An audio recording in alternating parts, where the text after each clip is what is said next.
அனைவருக்கும் வணக்கம். நீர்நிலைகள் பாதுகாப்பு தன்னார்வ குழுவினுடைய தலைவர் மு. தமிழ்ச்செல்வன் செல்வராஜ் பேசுகிறேன்.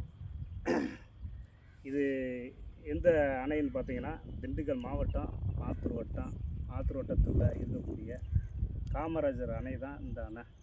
ஆனால் இந்த அணை வந்து இன்றைக்கி நீர்மட்டம் குறைஞ்சிக்கிட்டே போயிடுச்சு.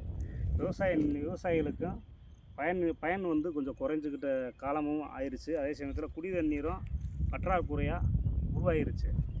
அந்த அடிப்படையில் பார்த்தா மழை தண்ணிகளும் இன்றைய வறட்சியில் இப்போ மழை பெய்யாத காரணத்தினாலும் இது வறண்டு கிடக்குது. ஆனால் இந்த சூழ்நிலையை பயன்படுத்தி இந்த வண்டல் மண்ணை எடுத்து விவசாயிகளுக்கு பயன்படுத்தலாம் அப்படிங்கிறது அரசு வந்து சொல்லப்பட்டிருக்கு. அந்த இதை வந்து விவசாயிகள் வந்து பயன்படுத்தணும் அப்படிங்கிறது ஒரு விவசாயிகளை எடுத்து பயன்படுத்திட்டாங்கன்னா விவசாயத்துக்கு நல்ல மண்ணாக இருக்குது. இங்கே பாருங்கள், எவ்வளோ ஒரு மண்ணுகள் நல்லா இருக்குது பாருங்கள். அதே சமயத்தில் வந்து இந்த அணையை வந்து தூர்வாரப்பட்டால் மழை காலங்களில் தண்ணீர் சேமிக்க வைக்கப்படலாம். அதனால் வந்து பல்வேறு விவசாயிகள் பயனடைவார்கள்.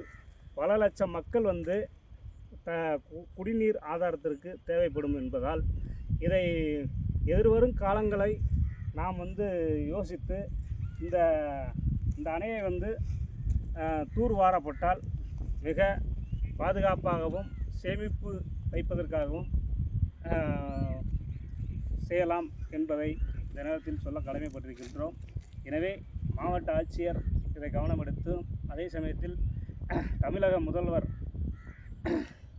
விஜய் அவர்கள் வந்து எங்கெல்லாம் அணைகள் வறண்ட நிலையில் இருக்கிறதோ இந்த வறட்சியை பயன்படுத்தி, இந்த வறண்ட நிலையை பயன்படுத்தி தூர்வாரப்பட்டால் எதிர்வரும் காலங்களில் இந்த தண்ணீரை சேமித்து வைக்கலாம். சேமித்து வைக்கும் பட்சத்தில் தான் விவசாயிகளும் மக்களுக்கும் தேவையான ஒன்றாக அமையும் என்பதை இந்த நேரத்தில் நாங்கள் ஒவ்வொரு அணைகளாக நாங்கள் எங்கள் நீர்நிலைகள் பாதுகாப்பு தன்னார்வ குழு சார்பில் நானும் என்னோடு வருகை தந்திருக்கின்ற எங்களுடைய குழுவின் மூத்த பொறுப்பாளர் முனிராம் என்ற முனியாண்டியும் வந்திருக்கிறார். அவர்தான் இந்த வீடியோ பதிவு செய்து வருகிறார்.